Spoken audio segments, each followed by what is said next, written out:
on Twitter, Periscope, and particularly on. My name is Toye Sobande. I'm the host of a radio show that I had with Nigerian Info. This lady sent me a message on LinkedIn, and this is what she did. She narrated the whole interview, documented it, highlighted the learning points, and sent it to me. And I was blown away. They were like, wow, who did this? And I was like, let me. And it is Linda Okonkwo. And since then, we've been back and forth talking, exchanging information on LinkedIn, and it's been so exciting. When I keep sharing her story anywhere I go to speak and anywhere that someone sat down and narrated the whole interview, 1 hour interview, and the learning points, the examples that I gave, and it was super. Anytime I use the example, people say, "Oh, that lady must be an EFICO." I say, "Yes, it is. She's an HR professional." She's an HR professional, and not just any HR professional. I interact with her content a lot on LinkedIn. She's always sharing things that I learned from. There was a time she was talking about the brown bag during lunch break, and I was like, "Oh, this is very insightful," and all of that. So we have a lot to learn from her today. So I decided to host her on. Okay, YouTube just announced to us that we are live now. Thank you very much, YouTube. So our friends on YouTube can watch. It's March, and I know it's the International Women's Month celebration, and all across. I would have loved to have women all through this month, but because all the women in the world, including Linda herself, they've been busy. And she told me, "Look, I'm not going to have time during the week, Monday to Friday, but I can always do a weekend." I said, "Oh, that's fine. Weekend works perfectly for us. We'll have you on a weekend." So today, she's going to be talking about best practices in HR chain, from selection to onboarding to alignment and development or training. So I'm sorry for those of us who are on Instagram, who expect us to join Instagram Live. We're not on Instagram Live right now because we just want to, usually I always put a phone by the side, Linda, for my Instagram followers to also join. There's quite a large following on that platform, and I'm sure they'll soon start buzzing me now. That I don't know. Are you on Instagram? Me? Yes. Oh yes, I am on Instagram, and it's a voluntary page that I use on Instagram. Career Thoughts with Lynn. Career Thoughts with Lynn. Oh. Okay. So yeah. I'm sure our followers will be wanting to join because I realized I put the post on Instagram. They might be buzzing me soon to say, "Oh, are you not starting? When are you starting?" and all of that.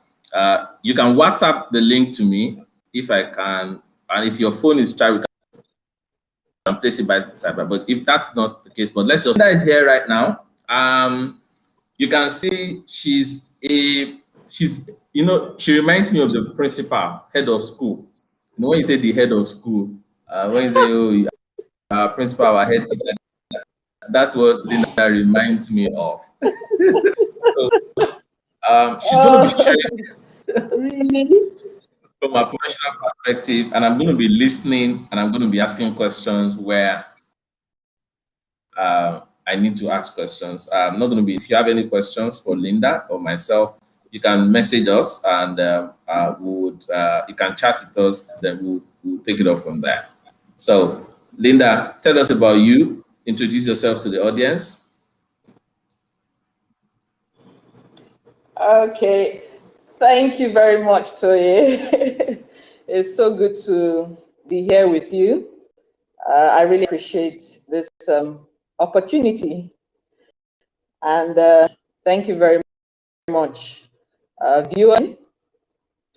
So like he said, I'm Linda Okonkwo, and I'm a human resources practitioner with over 10 years of work experience in the media, advertising, and media, a little bit of freelancing with an NGO, Skill Development Foundation for Women and Youth.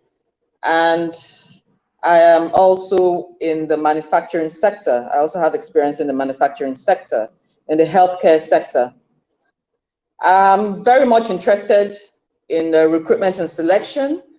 I am also interested with coaching graduates and young professionals by helping them with strategies they can readily apply to achieve results and grow in their career journey.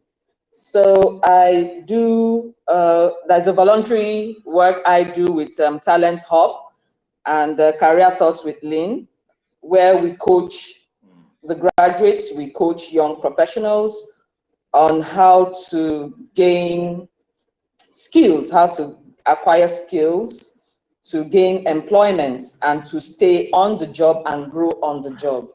So those are things that I enjoy doing.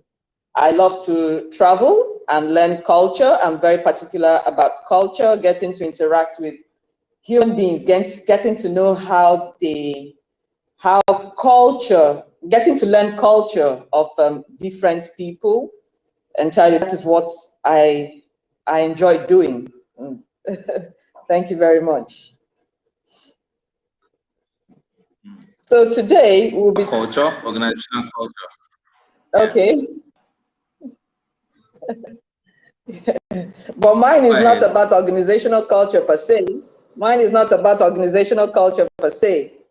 Mine is about the way of life of people. Yes, way of life of people. In relation to the way they speak, in terms of language, the way they dress, the way they interact with other people, their food. Like I said, I enjoy traveling. So, and getting to learn a lot more about history, the way of life of people. That's what interests me. Awesome. Thank you. Awesome. That's beautiful. Yeah. So let's go ahead on your topic for today. Okay, so I'll be shedding my own thoughts or ideology as it relates to the HR chain, employee life cycle. So we all hear about the word human resources. So I want to break it down just a little bit so that we could have a small understanding of what human resources is. Now, I'll separate these two words, human and resources. So to you and to myself, what is human? What is the term? How can you define the term human? So human can be referred to as someone who has a thinking ability, someone who is creative, someone who is who has ideas. This is what a human is. A human being is someone with feelings, someone with a heart. That's a human. Yeah. And if you want to define resources, what does resources mean to you? Resources means something that is of value, something that is of essence. That's what I can term resources to be. Yeah. Okay? So, and if we take it down to the religious aspects, let me just take it down a little bit to the religious aspects. You know, humans, at the time of creation, when the unmoved mover created the universe, you know, he created everything and also thought, oh, that is imperative, it's important that I also create, something is missing. And what is missing? Man. And when I refer to man, I'm referring to both gender, man and woman, male and female. Mankind. So he put, mankind, he put man there. Yes. Reason being that he knows that a human being is resourceful. A human being will be able to take care of all those things that were created. He will be able to translate those things with what he has given him, the creative thinking he has given him to manage those resources, those material resources, the land which he has created, the land, the air, the sea. He knew that. So meaning that the human being is resourceful. If you leave that aspect of the religion, you know, and we talk about those who are atheists, who don't believe in that aspect. They said that human beings evolved from the ape to the Homo habilis to the Homo erectus and to the Homo sapiens. The Homo sapiens are you and myself, the human beings. We have a thinking faculty, We have an idea, we have ideas, we are creative. We have a heart to feel, we feel things. So that is what makes us human beings. And then we have material resources. Those material resources, those with your creativity, with your heart, you are able to manage those resources, those things that are of value. Okay? So now taking it down to the society at large where we interact, taking it down to the business angle as well. You know, human beings, we all interact. We are in a society, we have the businesses. And being a human being, you should regard yourself as a leader. That's the first thing. Being a human being, you should regard yourself as a leader. And being in human resources, being able to manage material resources and human beings, you know, it means that you're also a leader. If you're managing people, you're a leader. So you're first a leader. You're first a leader as a human resources person. In fact, anybody that manages people, you're a human resource person. You really don't need to go to school or to go and acquire any special skill or any special training first. Okay. So talking about Peter Drucker.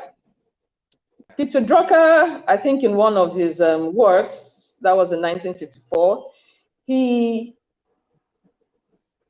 talked about three concepts. He tried to explain human resources in three functional aspects.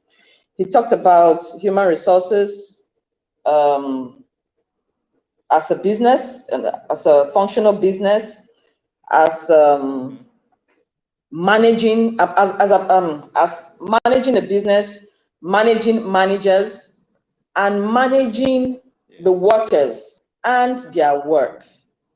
That was how Peter Drucker was able to, you know, analyze or put this in perspective in three functional parts. Okay, so we're talking about human resources in the business perspective. Why are we in business? Why is an organization formed? Why are you in business?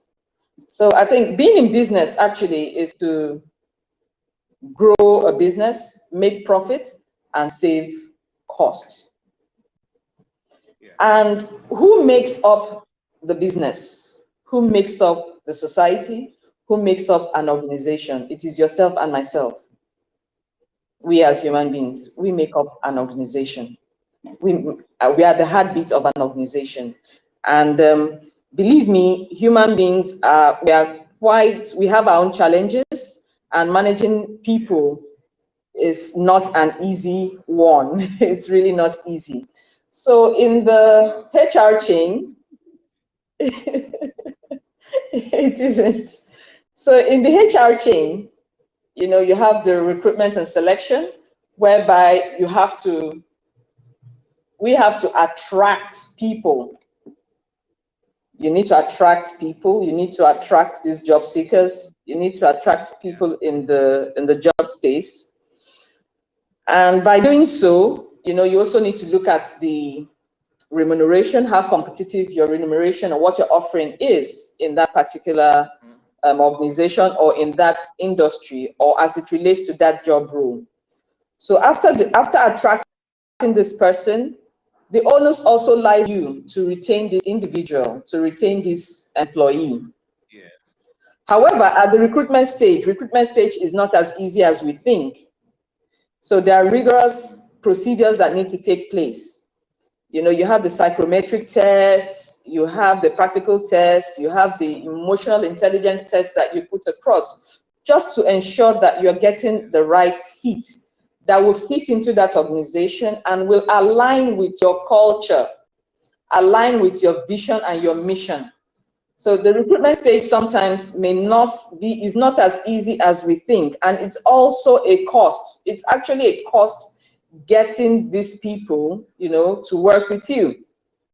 I'll state what someone said, the co-founder of Sony Electronic. He said, I think his name is Akio Marita, and he said that when I find an employee, you know, and he finds out that getting that right fit, or he finds out that he has got a wrong employee to do the job, that he feels that it's his fault recruiting a wrong employee because he actually took that decision employing that person. So that is the way I feel, and I'm sure that is the way other HR feel, getting a wrong fit. Yes, you feel you've done something wrong because you took that decision. Now we talk about the onboarding stage. Now, when the person comes in, you talk about the onboarding. Onboarding, the orientation, and onboarding requires a lot of training. It's at that time that an employee really knows whether he's going to enjoy himself working here or herself working here. It's at that time that person also gets to acclimatize with that organization's culture. It's at that time you know whether these people work as a team, whether that organization actually encourages teamwork. So a lot is put in during the onboarding process. Some places, it could take like 3 months or 6 months. And you know that departments interrelate. So it's important you get to have an understanding of each department's processes.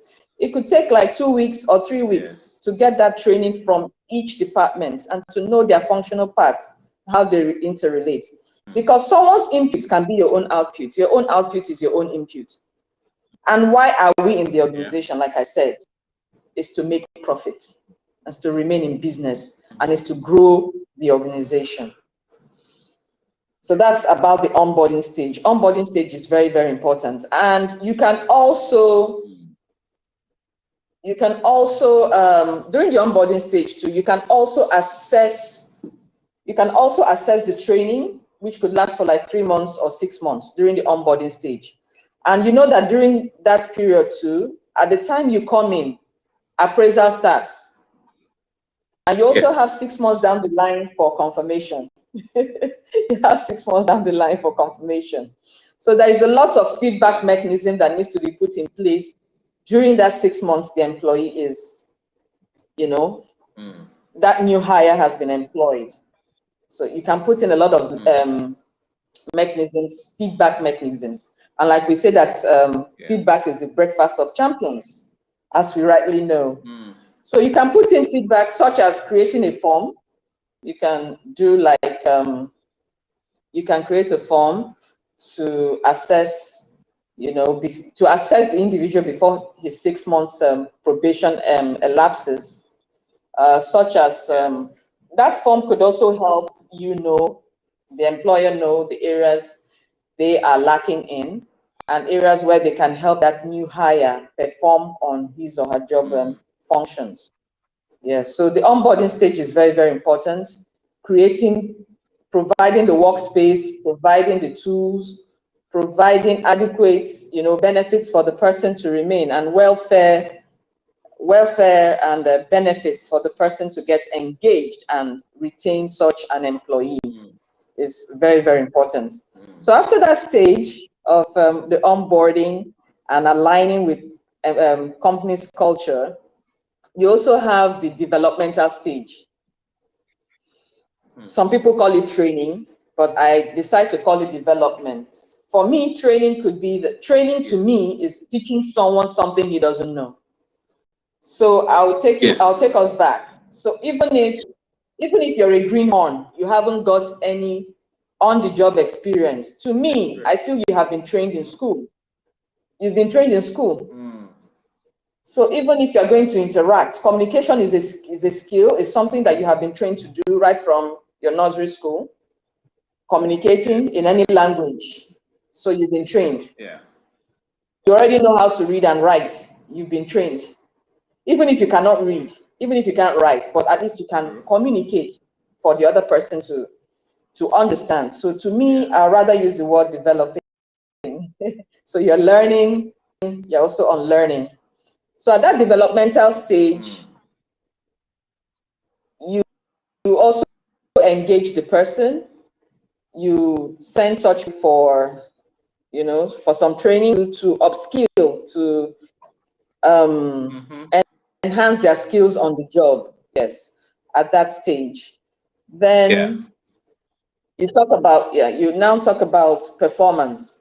Performance too is very, very important at the performance stage. Performance is very, very key. We talk about performance appraisal. Now, when you're assessing someone's performance from day one, what employees should know is that as soon as you cross that gate, as soon as you have received your letter, as soon as you have come in, you've accepted employment, your appraisal starts. You don't need to wait for 6 months or 1 year, depending on the way it is being practiced. Appraisal starts from day one. Your line manager has started appraising you. He has started watching your strengths. He already knows your strengths. He has started watching and knowing your weaknesses and areas of improvement. So they're also checking your competencies, behavioral competencies, and your technical competencies. So the formality is what we call the appraisal stage. Maybe it's once a year for some people. Towards the end of the year, some people do that biannually. Some people do it annually. So the performance appraisal or performance management system is very, very key. You need to have a rigorous appraisal system, and that the worst things or the worst thing that can happen is having a manager who behaves cowardly by not letting his subordinates, know where they stand. So that's the way Jack Welch explained that. Yes, that's very apt. So every line manager needs to be. Pardon? So that's very apt. Okay. It's a cowardly act. Okay. So yes. So you need to be bold enough to tell someone, this is your strength, these are your weaknesses, and these are areas where you need to improve on. And it's very, very key. Reason being that for an organization, no matter how small it is, for an organization to thrive, you also need to assess the performance.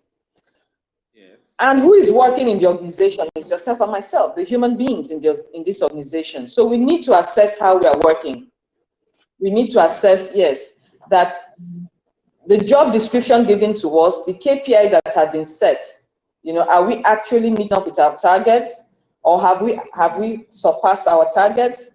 So if we are doing very well, if everyone is doing very well, let's say maybe 20% or 30% of the people are doing very well, you also check how the company is doing. It will also let us know the climate of the company. So it's good to assess individuals. Assessing individuals is as good as assessing, the company. If the company is not doing well, it means the workers are not doing well. If yourself and myself think that we are doing well, let's say just 1%, only you in your department is doing well and the rest are not doing well, it also has a way it affects the bottom line. It's affecting the bottom line negatively too. So everyone needs to do well. Everyone needs to surpass their KPIs. Everyone needs to surpass their targets. And by so doing, it means it will affect the bottom line positively. And if it affects the bottom line positively, definitely employees will be rewarded one way or the other. There are set mechanisms, there are things put in place to reward employees. It could come in terms of promotion. It could come in terms of a salary raise. So all depends on the performance and the SOP is put in place too.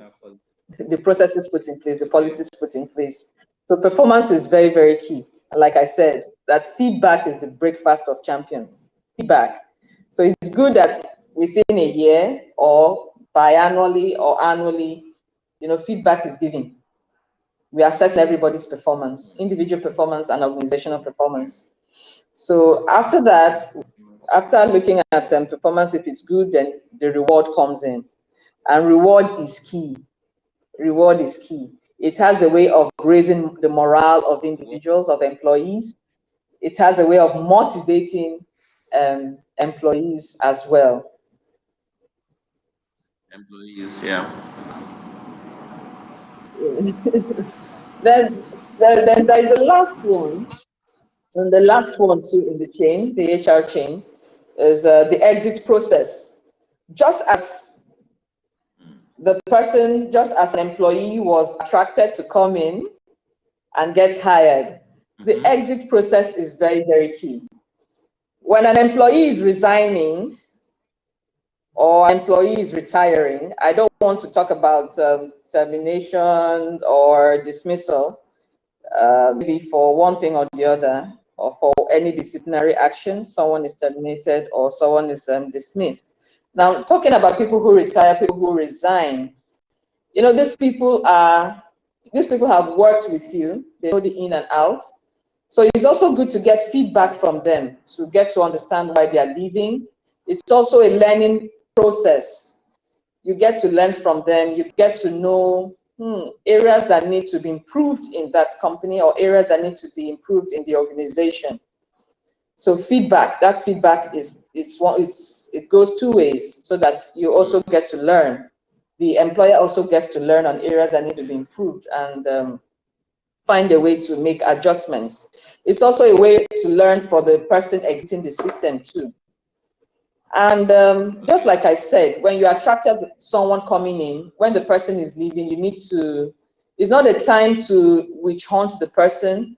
It's not a time to be upset that an employee is leaving. Yes, there is something called mobility of labor. People will come, people will go. People will come, people will go. And at the time the person is leaving is a time to get to understand each other and to learn from one another. Reason you need to be nice to these people leaving is that these employees will turn out to be your raving fans. They are your advocates. They are your advocates. When they leave the organization, they leave the company, they're the ones that are still going to sell you out there because they know the in and out. They've worked with you. So, and they're going to be your raving fans out there. They're going to be the first line marketers, the first line salespeople. You know, somehow. So that exit process too, you need to manage it. You need to, you really need to manage it adequately. And also, there is also a way of motivating them too, and making them feel at home, making them feel part and parcel of the organization. Like for instance, maybe there is an end of year party. It's also an avenue to call those people back.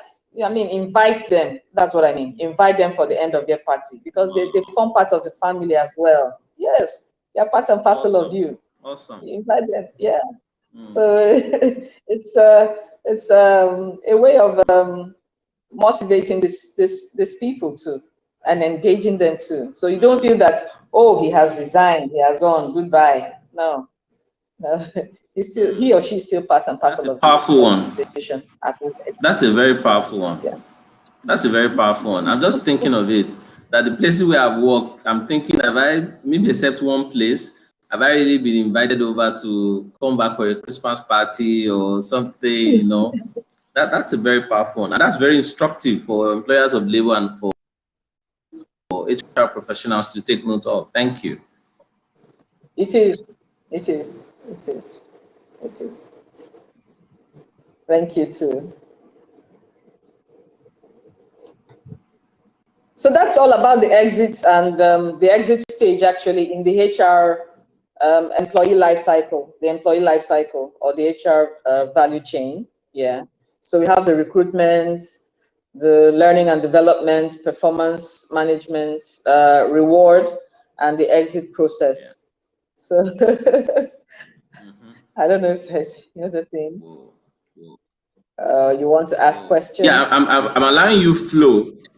I'm allowing you do the flow. We're just almost 30 minutes into our time, and it's quite instructive. Okay. I've picked out some things there, 2 major points that I'm learning from personally, and I really like the fact that when you brought in the element of the recruitment process and you emphasize on for cultural alignment to ensure there's culture before you proceed to the next day. The third thing that I actually got is the overemphasis on training. And rather than call it training, you rather will refer to it as development. And I think that's a very critical point, Oh, yeah. you know, which aligns with what we're doing at Leadership Factory. It's about development. It's about development. And that's the major thing for human resource professionals to focus on. That the emphasis. So because the question most HR ask that, oh, we've been training people, we train. If we give them the best training and they resign and leave, it's a waste of money for the organization. And people say stuff like, oh, we train this staff, we train that person, the person takes the training and go. Do you want to address that? Yes. I've had a couple of times, I have friends, I have colleagues who complain about the same thing. That after training this individual, this person now resigns and leaves. And I remember on one occasion, I had to tell someone, I said, you should be happy you've trained this person. And this person is being, poached. It means that you're a good trainer, you're a good coach, you're a good mentor. And another side of it too is that, yes, it's good to train your employees. Things are changing. We have so many things are changing, new technology, and there is a need to upskill so that they can put those things that they have learned into the organization. It's also, they put those learning points into the organization, productivity goes up, the individual or the employee becomes efficient and effective on the job. So train them so that they can learn those things and put them in the system. But at the same time too, you need to motivate these employees so that they don't even leave as well. Motivate them it could be in areas of remuneration, it could be in areas, in some areas such as good benefits packages and good welfare packages as well, so that these employees that you're training to will be engaged. And being engaged is all about their behavior, how aligned they are with the organization, how happy they are with the organization, their emotional attachment to that organization. So you should be able to also the employer should also try to keep these employees. Yes, you should also, but train them. Training is very, very important. Training is very, very important. Or else the organization will become extinct if you're not keeping abreast with new things. Yeah. So because we see HR professionals now cutting down on the budget for training. Cutting down on the budget of training. I was teasing a friend of mine one time when I saw the training budget they gave to one of their staff. And I said, do you realize this training budget cannot pay for the jam form of this employee that you're sending on training? And the person I said, yes, the amount you are putting there is so ridiculous that I cannot pay for a jam form. So what do you want to train this person on? You see, training, learning and development, I'll rather say, there are various stages. And like I said before, it's good to it's good to train your employees.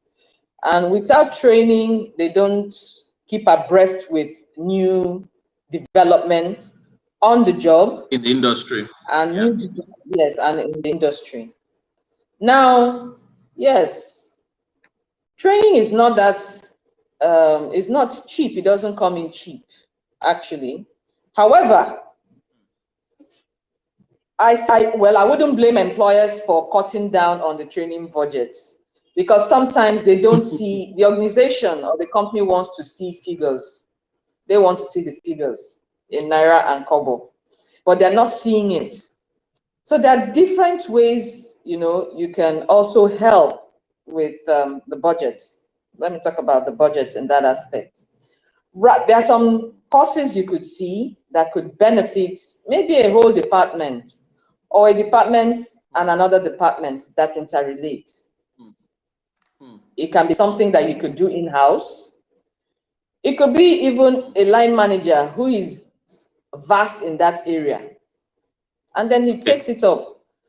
Yes, by coaching these employees. Thereby you have saved the company a lot of money. by paying one training agency or the other. So that area, you are saving costs for the organization. However, there are some trainings that require you to keep abreast with what is changing or new developments in the industry. Like for instance, if it's in the manufacturing sector where you have new technology coming in, changing every day, there will be a need most times to keep abreast with this new technology, these new machines. And sometimes you need to really get the people who created these machines to train your personnel, to train your employees. And when you put in the cost of, if it's someone that did, if it's yeah, of course, most of the machines are done outside the country, are created outside the country. So you're bringing in the machinery here. You also need to involve the person who coupled the machine, who created that machine, to come and train your personnel on how to use these machines. So when you add the flight details, the cost of the machine, cost of training, I mean, of course, it's really, really enormous, but it's important that you need to train these people. So in areas of cutting of budget, yes, there are some trainings that can be done in-house. You do it in-house and you're saving a lot of costs for the employer. A line manager who is vast in that area can also take employees, can also teach those employees, can also train those employees. Exactly. You really don't need to call a facilitator. You don't need to, because that line manager who has been there must have been given adequate training. For him to have, risen to the level of a line manager, he has gone through all the processes. He has gone through all the trainings, So he's or she is fit enough to train and retrain other people. So it's very, very, you can cut budget in that. You can look at, the budget in that area, cutting the cost in that area. Yeah, great. Okay. So let's talk about the emotional involvement of the employee in the organization. That's a very important factor. Some people love their job so much, they love what they do, that they equally love the organization. So, and when you talk about organization, you talk about people, the people components in the organization. So how do you encourage employers now to help employees develop that emotional bond with them? Perhaps I've worked with colleagues, they are emotionally detached from the organization. And how you will know is when they say, oh, it's not my father's business. That attitude of it's not my father's business. And I think emotional connection also is what encourages a sense of ownership, where somebody believes consciously that I'm a co-owner of the organization, even though I don't share in the profit. I'm just an employee, I earn my salary and I go. But their attitude demonstrates a sense of ownership. And that's one area a lot. Employers make a demand on employees, on their staff, their team members, saying, oh, we need someone with a sense of ownership. We need someone with a sense of ownership. I always tell people, sense of ownership is not like an anointing service that you impact on people. It's not. It's not. It's a cause and effect thing. It's a reaction to something. So can we discuss this? Okay. I like what you just said. Cause and effects. Well, connecting to the organization or connecting to the employer, yes, is important. Employers have also done their own work. Employer has attracted you. Employer has done what he can do, or the employer has done what he or she can do to retain you. You just, like you said, everything depends on the mindset. Everything depends on the mindset. We have some very difficult employees, who refuse to, follow in the vision, who refuse to follow in the vision and the mission and with objectives of the organization. There are few. And somehow they can also, demotivate other workers who have, good intentions with the organization. Yeah. All right. Yeah. Yeah. I don't want to say generally that all employers have, challenges motivating employees, but I know it's important. Any structured organization should, find a way to reward employees and to motivate employees. The reward system, it depends on each organization actually. It depends on the benefits that you've put in place and the welfare package you've put in place. There are some statutory benefits, there are some statutory welfare packages, and there are some that are voluntary, like creating a healthy environment, providing you with your work tools. Those things are statutory. If I'm calling you to come and work, if I'm inviting you to come and work for me, I need to provide you with your work tools.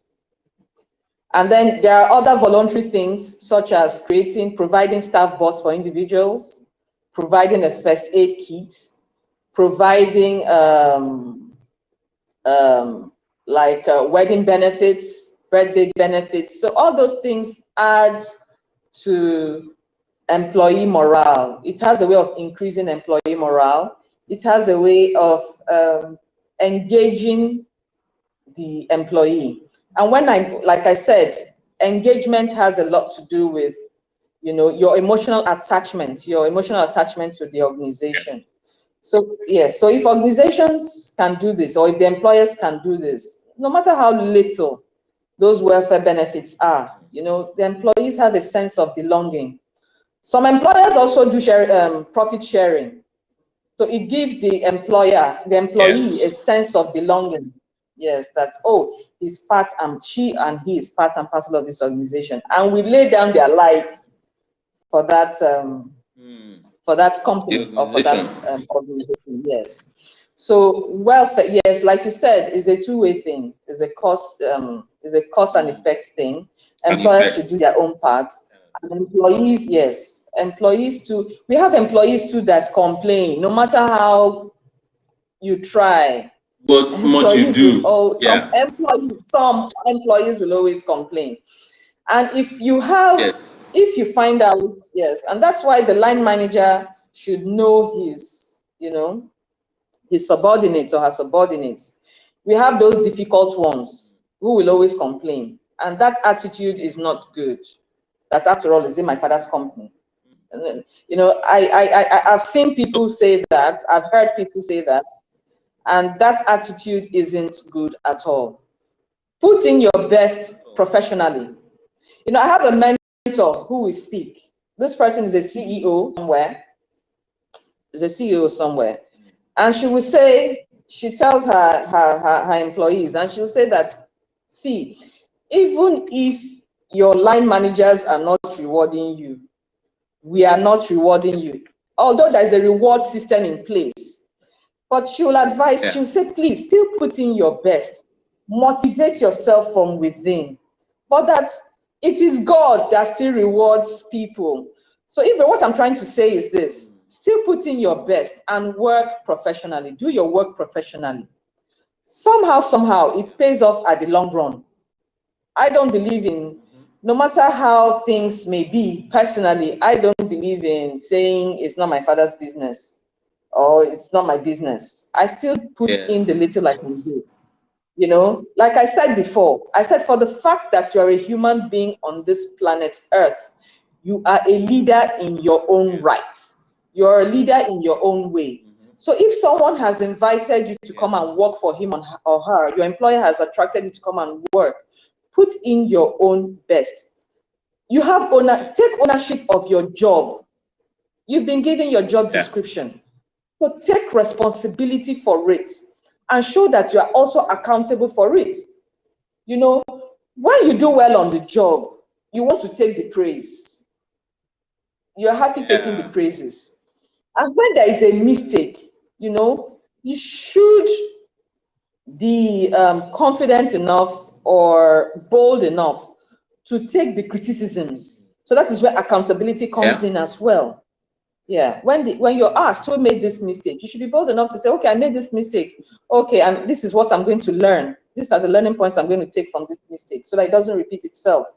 Rather than saying, your line manager is witch hunting you, he doesn't like you, they don't want to do this, they don't want to increase your salary. No, all those things will come with time. So do your own part. Do your own part.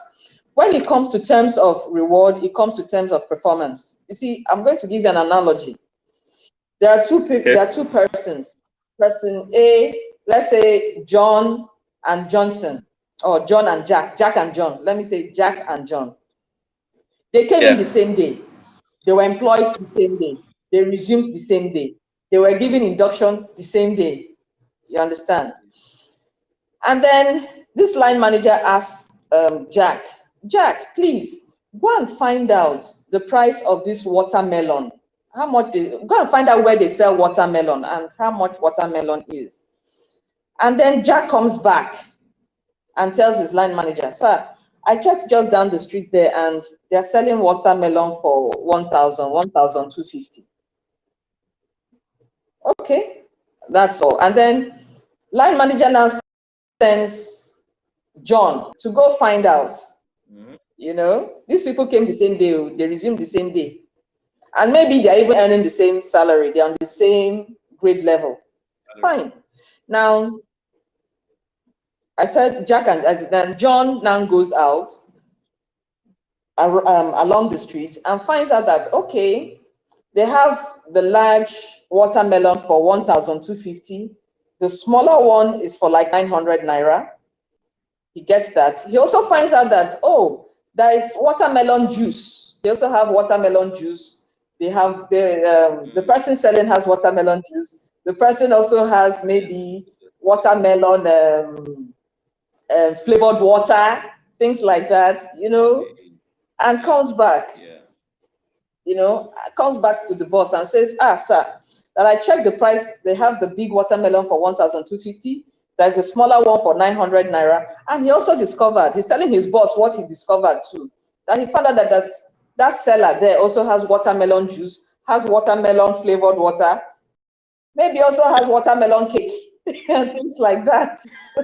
Or a mixture of melon and juice. You know? So tell me, as a line manager, yes, who among these two, Jack and John, who among these two, you know, would you want? I'll pick the second guy. You know, why? He went the extra mile. He took the initiative to give me options. He didn't just go by the books. He didn't just go by the instruction. He didn't just say, oh, this is what you said, and I followed what you said to the latter. I followed your instruction, I obeyed. The guy who uses initiative to go the extra mile to get me more options. Yeah. Awesome. So that's just it. That's just it. That's just it. So those are the things that line managers are looking out for. That is what your employer is looking out for. That person that goes the extra mile. For employees listening to us, for employees, exactly. For employees listening to us, I want to emphasize this. I want you to re-emphasize this. This analogy you gave is very powerful. I call it yeast, personal yeast. And I've been looking for the English to break down that yeast. And you just helped me with this analogy now. I tell people that there are some things on the job that are personal yeast. They don't need to. You just go. Yeah. I've been told you develop your job description beyond the employment contract that HR or the organization gave you, as long as it is in alignment with fulfilling the strategic objectives of the organization. So I want you to emphasize this for a lot of employees, because this attitude of whether the company makes profit or not, whether the company is aligning with objective or not, the most important thing is that my own salary should be complete. And they don't link their salary, their earnings, to the very minute detail. Yes. Yeah. So can you re-emphasize it for the employees listening to us right now, so that they can understand this? Yes. So for employees, it's important to go the extra mile. The employer is interested in you going the extra mile. If you're sent on an errand, you have a task to do, or you've been sent on an errand, okay? What the employer is interested in is results. Get me results. You get the results, and later you can start talking about the mountains you crossed, the rivers you crossed, the stone you hit, the stone that hit you on the leg, or the leg that hit the stone, but make sure you It's on the come with stone. adequate results.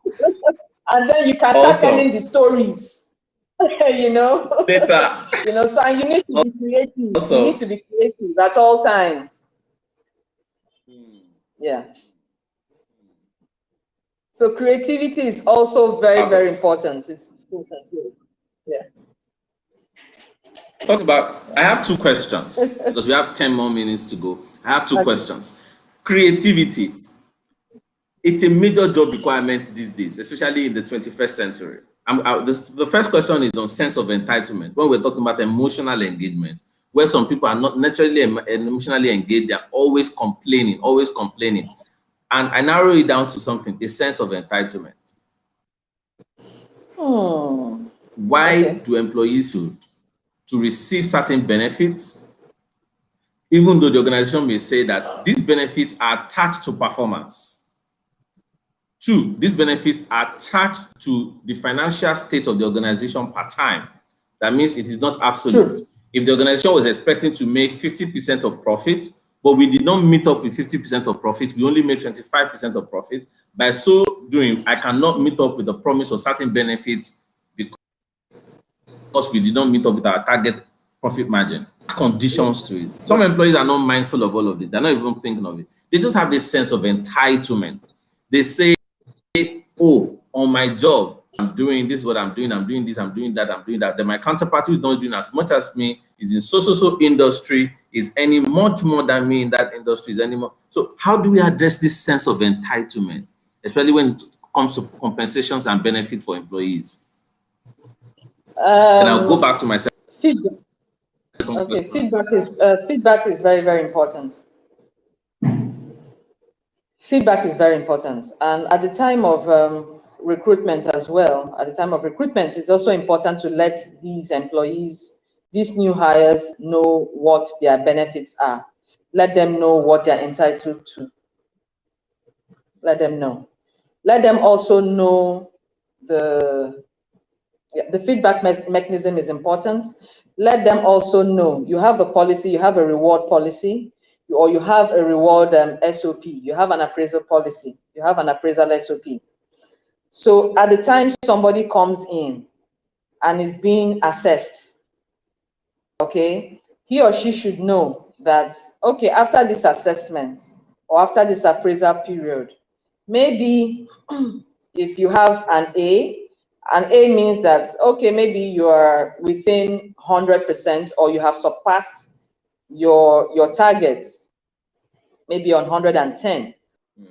And if you have an A, maybe for 20 years, okay, this is what you are entitled to. So that feedback is very, very important.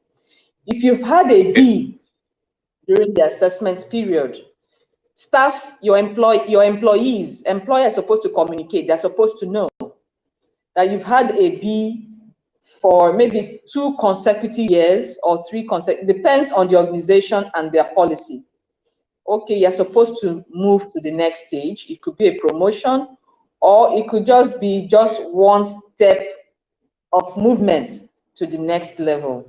So that feedback is important. Feedback is important, so that nobody has, a different thought or a sense of a grievance, so that employees don't have realistic expectation. Yes. So, and that sense of that entitlement, behavior wouldn't come in, because it's already stated that this is what you're going to expect. And I think in the civil service too, such things are obtainable as well. It's obtainable. So you know that at so and so level and at so and so years to come, you're going to be at this next level. You're going to be, you keep rising depending on your performance. So you already know where you're supposed to be. Okay. I know that happens to some extent in the civil service. So the feedback should be important. Letting employees know. Employees should let employees know, what they're entitled to after an assessment. It's very, very important. That aspect is important. So you were talking about your second Clear. question. So employees list. Yeah, I just want to encourage the employees listening that the analogy Linda just gave is very apt. She broke it down, and for HR professionals too and employers of labor should also follow these steps. It will help to clear perspective of the employee, so they don't just develop an unrealistic expectations, expecting what is not there. The second leg of the question, creativity, a major job. Sorry, and also, I wanted to add something there too. Okay, And go ahead. also during the assessment period, like I said, there's a policy, and even an employee who knows he's not working well, we all know, we ourselves know, we know when we are not doing our best, when we're not doing our jobs, we know. Except we are deceiving ourselves. So the policy is also stated there. So if if this year maybe this person got an E, rather than asking the person to leave or showing the person the way, yes, you can apply some punitive measures, some sanctions, so that this employee can shape up. You have the mentoring stage. You can mentor the person, you can coach the person, send the person for trainings, to improve that skill gap that individual has. And if after all these have been put in place, you've coached, you've mentored, you've even redeployed the person, maybe to go to another department or go to another job, take up another job function. It could be in the same department, but you've rotated the person's job, and yet that employee is still not performing. It means the person is being, you've tried all you can do. So that means you need to show the person the way, terminate the person's employment. So we as employees, we know within ourselves when we're not working, except we're not telling ourselves the truth. So we need to, exactly, tell ourselves. Exactly. Because the KPIs have been set there now. The KPIs have been set there. Your KPIs are there.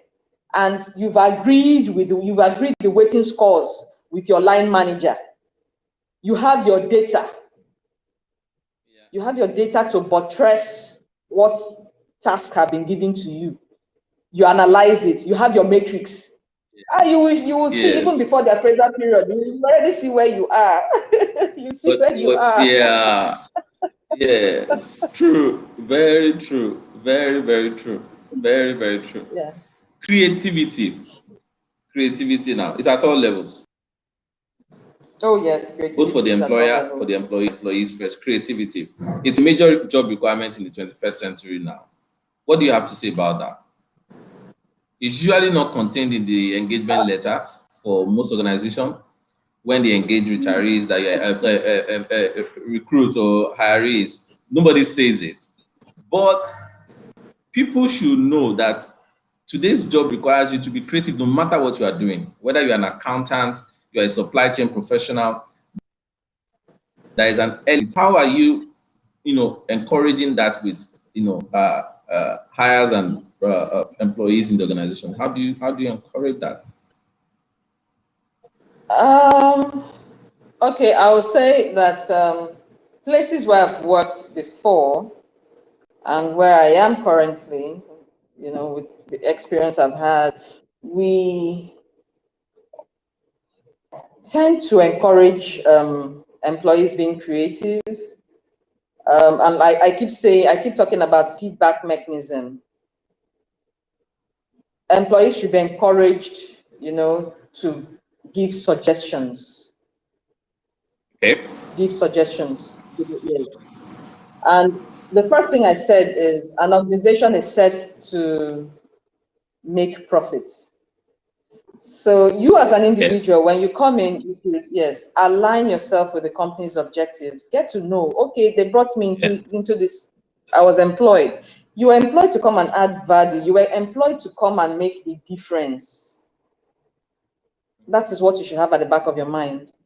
So encourage employees to give feedback, or encourage your line managers should encourage their subordinates to give feedback.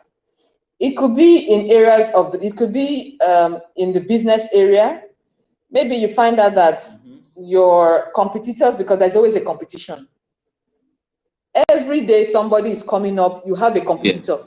Every morning somebody has come up, Yes. a competitor has come up. Every day when you wake up, a competitor is out there.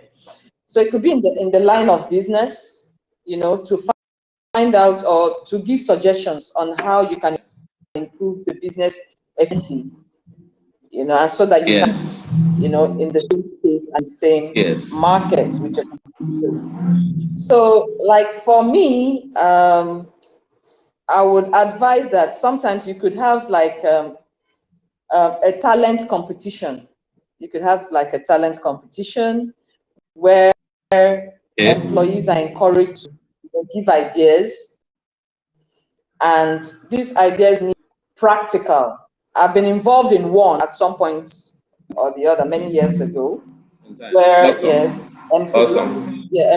employees are encouraged. Okay, come up with a practical idea and a solution to this idea.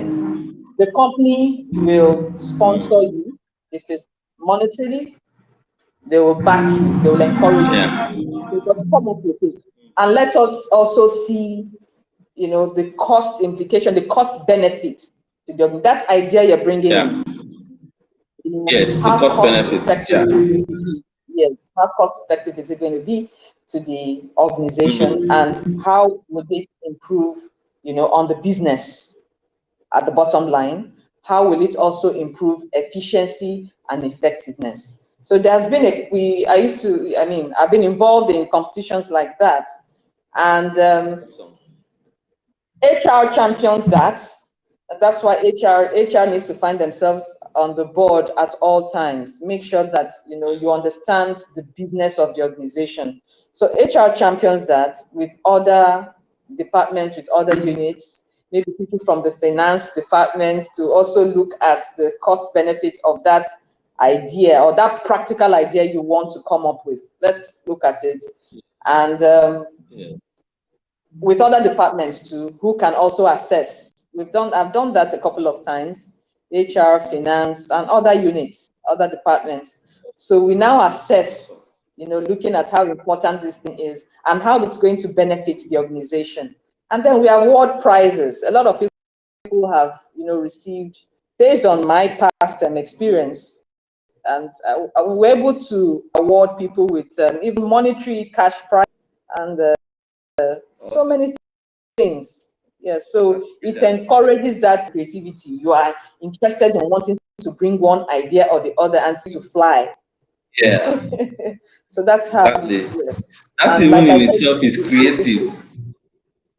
yeah, yeah, yeah. So That in itself feedback, is like I said, creative. it's feedback. Feedback is very, very important. Feedback is. Yes,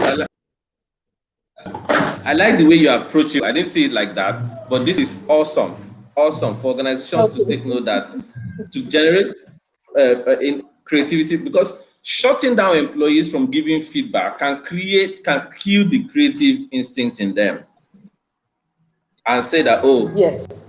when I say it, they won't take it anyway. After we've brought up so many suggestions, but they don't work by our suggestions. We've said so many things, they don't take it. So, because I've had people like that. I've had people say that a lot, and they say, Yes. Yes. It happens. "Oh, why don't you tell the?" And they say, "Sorry, the ones we've been telling them, what did they do with it?" So, how do you expect me to What do they continue to talk when they do? don't do anything with what I say?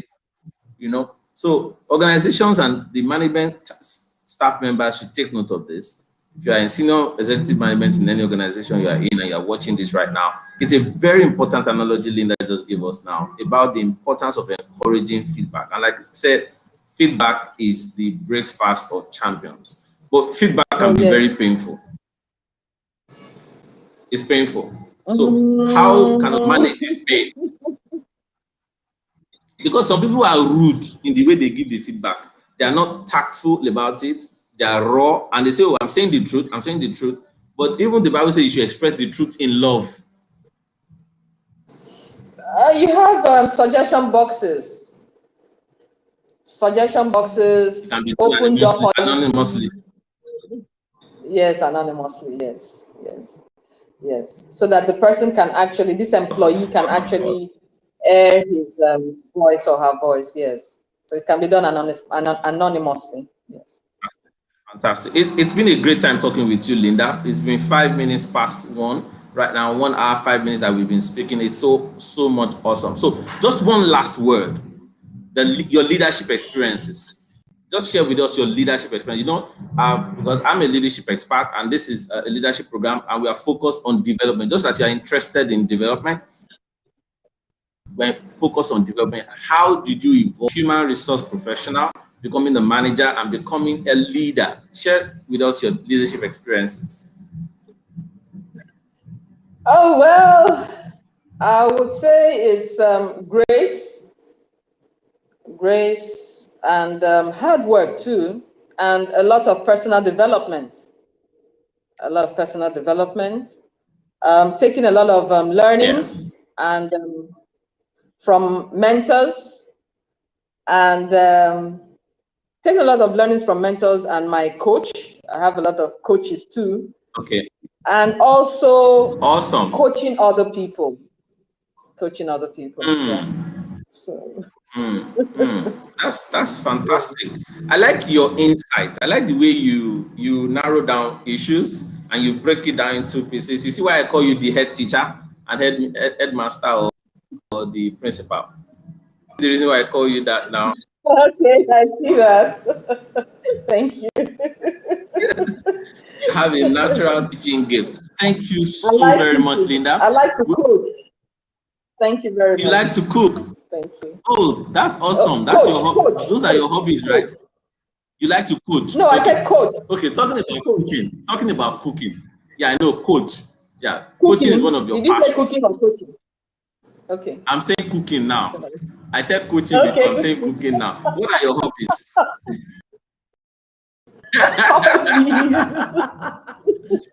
I'm sure somebody is listening to me and think I'm a foodie. I'm not a foodie. Why am I just talking about cooking? Why is it that I was cooking ahead instead of coaching? Okay, it's not cooking. No, cooking is out of it. I can cook, but cooking is not my hobby. It's not my hobby. Cooking is not part of it. It's not part of cooking my hobby. Cooking is not your hobby. It's not my hobby. It's a pastime. Yes. Thank you so much. But I read books. I enjoy to read books, and thank you. Okay. Books and what else? I'm so happy to be part of the program. Sports? No. Nah. You don't do any sports. You're not interested in football, except when Nigeria, basketball. Except when Nigeria is playing. Except when Nigeria is playing there.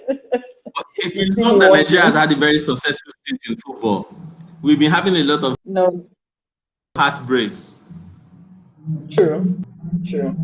But there's a lot we can do there's a lot the government can do as well to support the sports in the country. There's a lot the government can do. We're not supporting the country. The government is not supporting sports at all. We're not supporting sports at all. There are many other sports. They're not supporting security either. The government is not supporting security either. Well, true. It makes it very complex. You don't understand what government priority is and what governance, isn't it? It's a very key element in governance. Yes. And you don't see, there's no emphasis on human resources in terms of how to harness the human resources. And that's one of the reasons why people like me are venturing into what I'm doing. It's about helping the human. If we have pockets of those of us who do this, who do the coaching, do the elements here and there, an aggregate of it is what's going to result into the transformation that we expect in this nation. Because I want to, aside the fact that they are clueless, they are equally very overwhelmed. Even such that when the clues as to how to improve and transform this nation comes, somebody's perspective is not even in alignment with, because he does not see it as a human resource benefit that will benefit the lives of the people. Yes. And however, there is also a need. There will also be a need, to reorient our mindset. There is a need for all of us, the Nigerian populace, the civil society, we need to reorient our mindset, so that things can work. It's true. For you and I. Yes. Yeah. Exactly. Exactly. Very true. Very true. Very, very true. Thank you so much, Linda. Thank you so much for being part of this today. Very much I appreciate the to sacrifice you've made. Thank you. This is a huge success. I'm so excited about it. The video is on YouTube, is on demand. You can always look at it on Twitter. You can always load it to you so that you can access to it and review it. You can download it. You can put it on your personal platforms at any time you want. Linda, we would like to have you again in the nearest future. We'd like to bring you back again because I see a lot of alignment in our values and in some of the things you espouse. And I really appreciate you for giving us the privilege of being here today. Linda is the human resource manager at Emzo Pharmaceuticals. Emzo Pharmaceuticals is one of the biggest pharmaceutical industry in Nigeria, and that kind of huge operations. That's fantastic. They said leadership is, if you want to test your leadership ability, form a WhatsApp group and be the group administrator, then you will know whether you are a leader or not. or not. Okay. Is that true?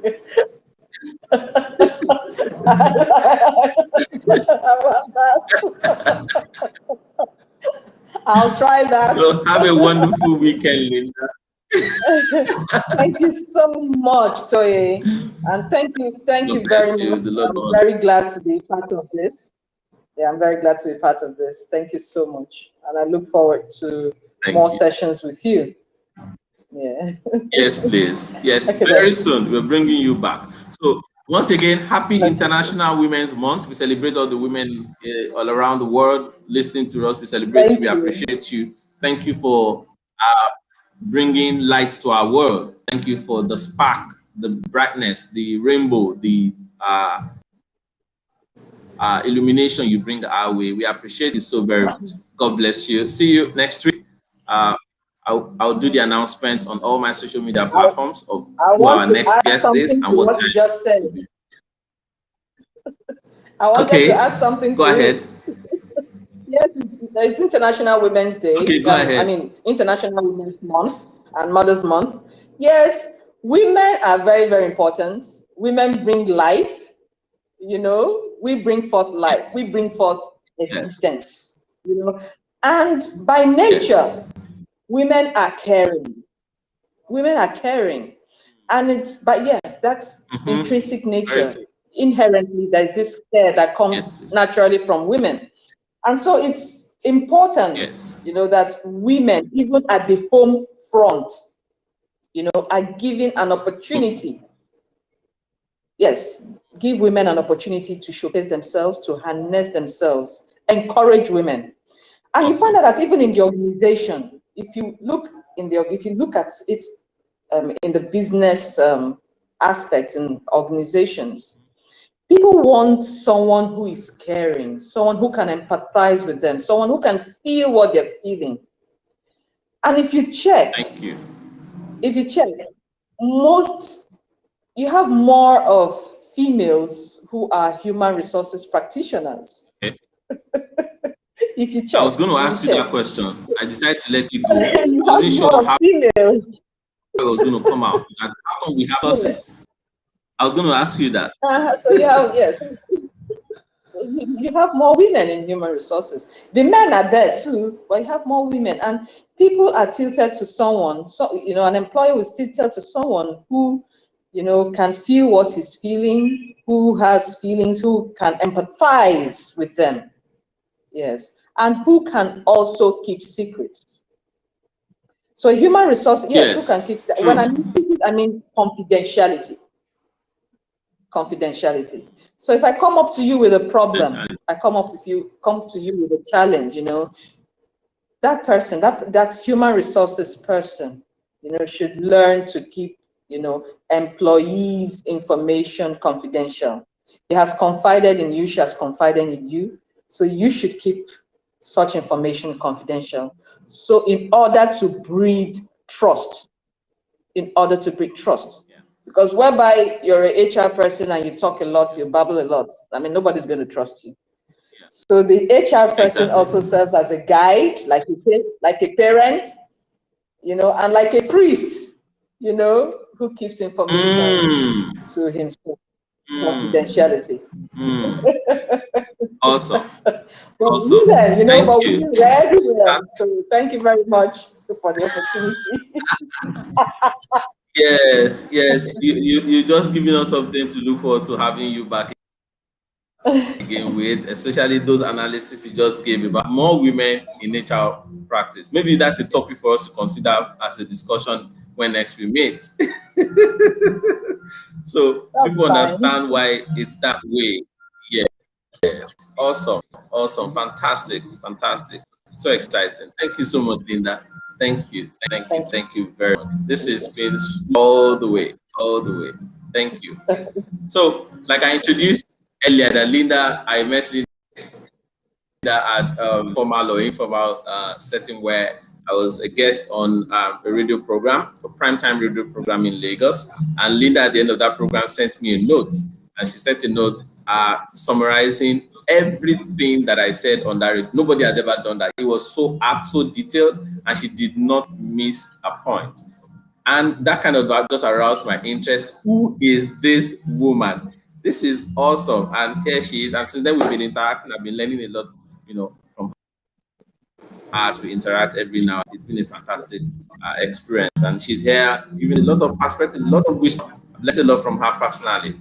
Thank you so much, Linda. Enjoy your weekend. Thank you very Cheers. much. Talk to you soon And you again. too. Thank you. Thank you. Yeah. Goodbye. Okay then. Bye bye. Cheers. Goodbye. Bye bye.